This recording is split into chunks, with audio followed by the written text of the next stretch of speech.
Hi everyone, welcome to Taste Journey. ඔයාලට මතක ඇති කලින් වීඩියෝ එකේ මම රාමේන් නූඩල්ස් දෙකක් ගෙනාවා. ඒකෙන් එක රාමේන් නූඩල්ස් එකක් රිවිව් කරා. ඒක තමයි චීස් ෆ්ලේවර්ඩ්. ඒක මම හිතනවා ඔයාලා බලන්න ඇති කියලා. මේ තමයි අනිත් රාමේන් නූඩල්ස් එක. මේක බීෆ් ෆ්ලේවර්ඩ් නූඩල්ස් එක. මේක තමයි මම අද රිවිව් කරන්න යන්නේ. මේකේ ස්පයිසි ලෙවල් එක 5න් 4ක්ම තියෙනවා. මේ ඔයගොල්ලන්ට මෙතන පේනවා ඇති. දැන් මම මේක හදාගෙන එන්නවා.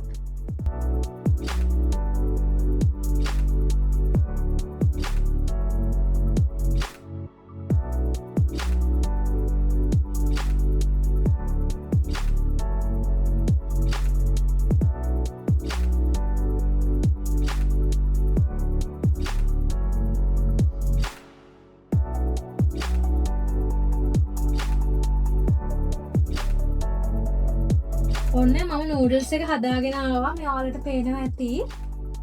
මේකේ ස්පයිසි ලෙවල් එක 5න් 4ක්ම තියෙන නිසා මම වතුර වීදුරුවකුත් ළඟට ගත්තා.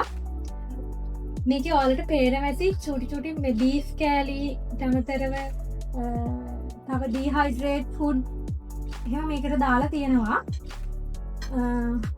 අපි එහෙනම් මේක කාලා බලමු. සැර පාටක් සේන නොතිබුණා කොහොමද මේකේ සැර කියලා. මම මේක මේ පළවෙනි සාරේ try කරන්නේ. මේක උනේ රූබල් 49යිනේ. ඒ කියන්නේ ලංකාවේ මුදලේ රුපියල් 200ක් වගේ. මේ දවස්වල රේට් එක රුපියල් 4 නිසා. එහෙනම් අපි පොඩ්ඩක් කාලා බලමු. ගොඩක් මේ උණුයි. දැන් මේ හදපු ගමන් නිසා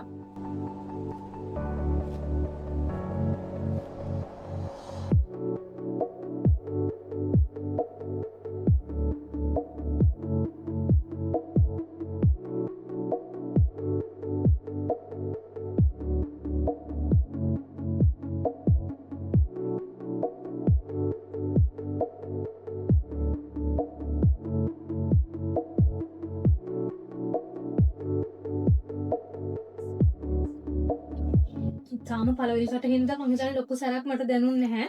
අපි බලමු තව ටිකක් කාලා. මේකේ බීෆ් කෑලි එහෙම ගොඩක් දාලා තියෙනවා. ඩීහයිඩ්‍රේට් කරපු බීෆ් තමයි තියෙන්නේ. ගොඩක් උණුයි. ඔයාලට පේනවද දන්නේ නැහැ. දුමත් යනවා.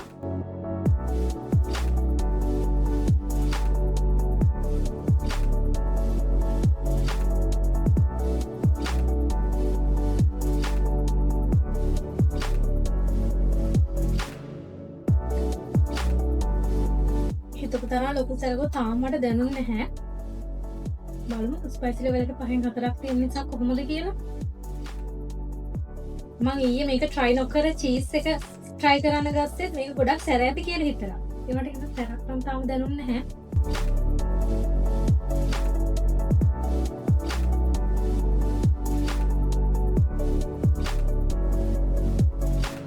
අනිත් එක රුසියානු ජාතිකයෝ මේ සැර කනවා ගොඩක් අඩුයි. මට හිතෙනවා එයාලට මේක මාර විදිහට සෙන්සර් නැත්තේ ගොඩක් සැරයි කියලා. මෙයාලා සැර කන්නේ නැතිම තරම්. මට මේක සැරක් දැනෙන්නේ නැහැ.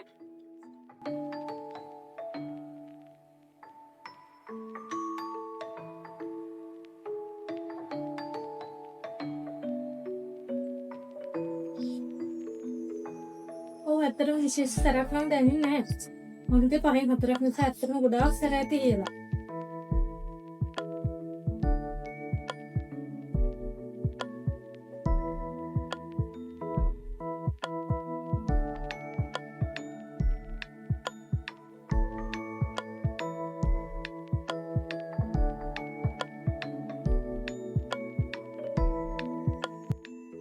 මේ වලට පේනවා ඇති මේක තියෙනවා මේ ඩීහයිඩ්‍රේට් කරපු බීෆ්. ඔයාලට පේනවා ඇති. බලමු මේක කාලා. බීෆ් රස හොඳට තියෙනවා. ඒ කියන්නේ ඒකට මම දැන් රසකාරක මොකුත් එහෙම ඇඩ් කරලා නැද්ද මන්ද ඩීහයිඩ්‍රේට් කරද්දි. බීෆ් එකක් තියෙනවා. තව තියෙනවා මේකේ මේ කෝන්. ඒකට බඩේ වලට මේකත් try කරලා බලමු. ඒකත් ඩීහයිඩ්‍රේට් කරලා තියෙන්නේ. ඒකත් හොඳයි. පේනවා ගොඩක් තියෙනවා ඒකේ කියන්නේ. සුට්ටක් නෙමෙයි ගොඩක් තියෙනවා. ඩීහයිඩ්‍රේට් කරපු කෝන් ඊට අමතරව බීෆ් මට කොන්දසක් එනවා. මම හිතපු තරම් නම් සැර නෑ. ඒක මගේ ඕනස්ට් රිවිව් එක. මෙහි අය සැරකන්නේ නැති නිසා මම හිතනවා මේක යාලට ගොඩක් සැරට දැනෙන්නේ නැති කියලා.